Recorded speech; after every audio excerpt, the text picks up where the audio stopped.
बिलखती अयोध्या, अनाथ अयोध्या, सुमंत रथ में बैठा कर कुछ दूर तक पार, तमसा तीर तक गए, निषाद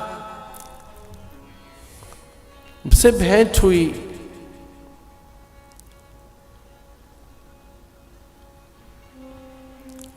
केवट की गाथा है हमारा। अड़ियल भगत मिल जाते हैं कभी कभी रास्ते में। सुन केवट के बैन प्रेम लपेटे अटपटे, विहसे करुणाए चितई जान की लखन तन। उतारूंगा पार बाद में। तो राम ने कहा पहले क्या करना है? बोले मैं पार उतरना चाहता हूं, तुझे बाद में पार उतारूंगा, पहले मैं तो उतर जाऊं पार। प्रेम लपेटे अटपटे विहसे करुणाए। तुलसी बाबा कहते पहली बार राम को हंसी आ गई। एक ऐसा भी पात्र चाहिए जो गंभीर मुद्रा को थोड़ा सहज करे। राम को स्मित हास्य दे दिया, विहसे करुणाए। देखा है कौन है? एक बार पैर छूने के लिए आया था, आपने भगा दिया था इसको जब आप लक्ष्मी थी और ये शेषनाग था। आज ये तो पैर धोएगा ही। सुन केवट के बैन प्रेम लपेटे अटपटे। मैं पहले पार जाऊंगा और अकेला नहीं, पूरे कुल को साथ लेकर फिर तुझे पार उतारूंगा। बड़ी सुंदर सी गाथाएं। मुझे क्षमा करिए, केवट जैसा प्रसंग है हम लोगों के लिए कई दिन चाहिए। केवट के लिए एक दिन में केवट हमारे बस का नहीं है। उसका प्रेम, भक्ति, श्रद्धा, आस्था, प्रेम और पूर्व की उसकी गाथा।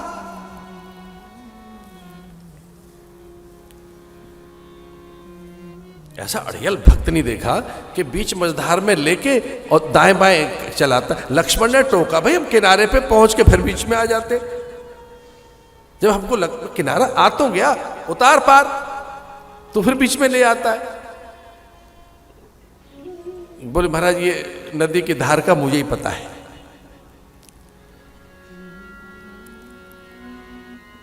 रुष्ट हो गए लक्ष्मण। उन्होंने कहा जब बिल्कुल हम किनारे पर पहुंच जाते तो फिर बीच में ले आता है, जल्दी पार उतार।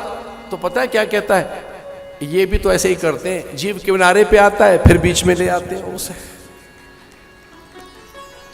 पुनरपि जन्म पुनरपि मरणम पुनरपि जननी जठरे शयनम अंगम गलितम पलितम मुंडम दशन विहीनम जातम तुंडम वृद्धो याति गृहीत्वा दंडम तदपि न मुंचति आशा पिंडम।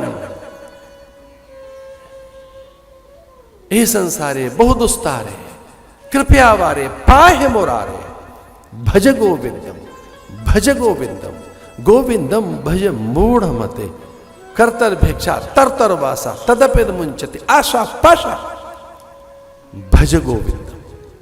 भगवान शंकराचार्य लिखते हैं कि पार नहीं उतारता, इधर उधर घुमाता रहता है, ये पार नहीं उतारेगा।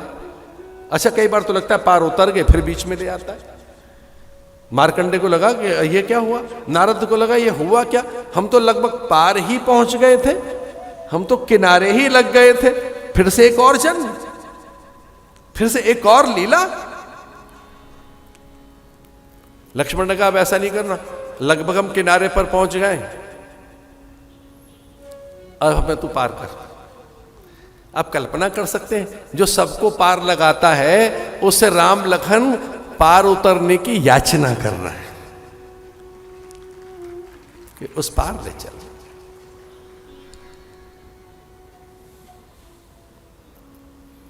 मन की बात सोची, मन में आया कुछ दे दे इसे। चूंकि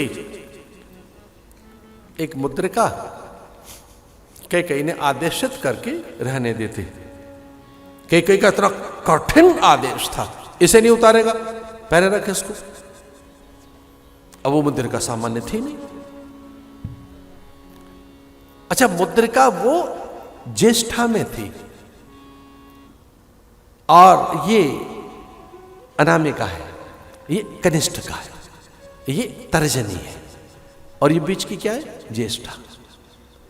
इसमें राम की मुद्रिका, राम की अंगूठी। मां का बड़ा आदेश कठिन, इसे नहीं उतारेगा।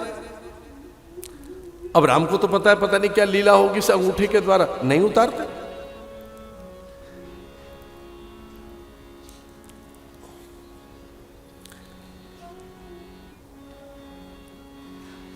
अमोघ शक्तियां उस मुद्रिका में छिपी हुई थी, अमोघ शक्तियां, सारे रहस्यों के उद्घाटन, जैव जगत जगन्नाथ के संबंधों का अनावरण करने वाली विद्या उस मुद्रिका में समाहित थी। उस मुद्रिका में कोटि कोटि ब्रह्मांडों की रचना करने जैसी दिव्यता। माने का कुछ नहीं होगा, ये अंगूठे पहन के जाएगा, अब मां का आदेश है तो नहीं उतारते। लेकिन इतने दयालु हैं राम, राम इतने कृपालु हैं, ये राम जानते हैं कि ये अंगूठी कितनी, ये मुद्रिका, ये कितनी सामर्थ्यवान है, पर उनकी उदारता तो देखो, उतार के केवट को देना चाहते हैं।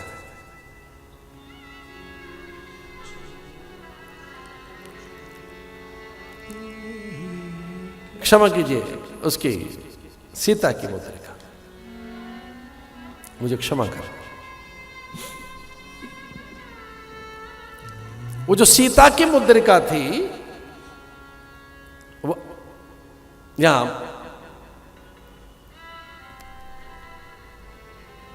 ज्येष्ठा, मध्यमा, एक अंगूठी मात्र जो राम की ही थी, वो राम मुद्रिका जिसमें इतनी सामर्थ्य है, उसको भी जब उतारने लगी सीता जी तो मां ने मना कर दिया था कि नहीं नहीं ये नहीं उतारेगा। तो ऐसे राम ने इशारा किया, सीता जी ने मुद्रिका दे दी। कितने उदार हैं राम और सीता। पिए ही की सिए ज्ञान निहारी, मणि मुद्री मन मुदित उतारी।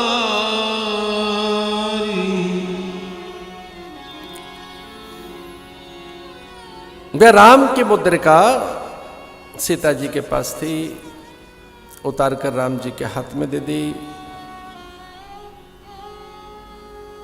मना कर दिया केवट ने, अभी तो नहीं लूंगा, जब लौट के आओगे जो मन में आए दे देना। नाथ आज में कहा न पावा, मिटा दोष दुख दारुण दाम। अब कल्पना कर सकते हैं वो मुद्रिका राम ने पूरे वनवास काल में संभाल कर रखी, उस सीता को वापस नहीं दी उन्होंने। वही मुद्रिका राम जी ने हनुमान जी को पकड़ाई थी, जो प्रभु मुद्रिका मैल मुख माही, जलध लांग गई अचरज नहीं। विभीषण क्या वृंद था, नव तुलसी का वृंद है, देख हर्ष कपे राय। तो वृंदा का वृंद बन गया तुलसी इतनी, क्योंकि तुलसी में प्राण सत्ता है। जब हम तुलसी को जल देते हैं तो उसमें से प्राण निस्सरित होते हैं, सूक्ष्म प्राण। तुलसी को नित्य जल देने वाला व्यक्ति मनोरोगी नहीं हो सकता।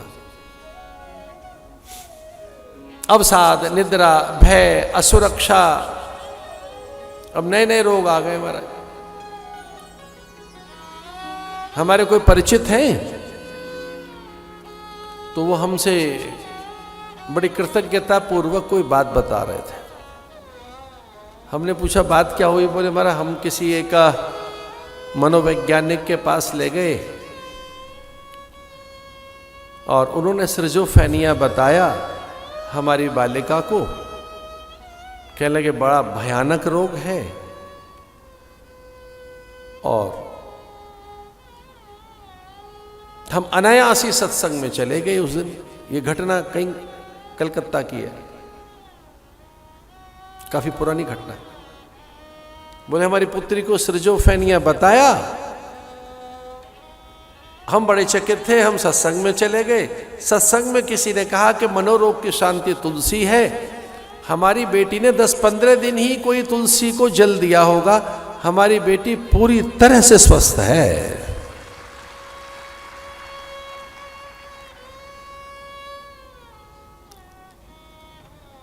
हम वृक्षों से कितने दूर चले गए, प्रकृति से, पल्लव पात से, शमी धतूर से, विजया तुलसी से, बिल्वपत्र और दूर्वा से। इसलिए विकृतियां हैं जीवन में। हम सूर्य को अर्घ नहीं दे पा रहे। वैसे सुना तो नहीं है हमने कभी, ये सोशल मीडिया की उपज है, नए नए पता नहीं क्या 30 त्योहार निकालते रहते हैं। Today is the cow cuddle day, cuddling, cow cuddle, गला भैया डाल लो, हक कर लो तुलसी उसको, गौ माता को। आज का दिन निकाला है कुछ लोगों ने कि इधर उधर फूल पाती देने से बचो, भटको मत, फूल लेके इधर उधर मत भटको। आज के दिन क्या करो, गाय को छू लो। मेरा क्या सोशल मीडिया में धमाल। हम तो बड़े आनंदित हुए जब हमारे यजमान कह रहे थे महाराज गाय की पूजा का दिन है, गाय को छूने का। और ये सच बात है। जहां ये गाय की भ्रमर पड़ती है, ये जहां अगर उसका स्पर्श कर लिया आपने तो निसंदेह मानसिक विकृति जाएगी, उसकी श्वास आपके पास पहुंच गई।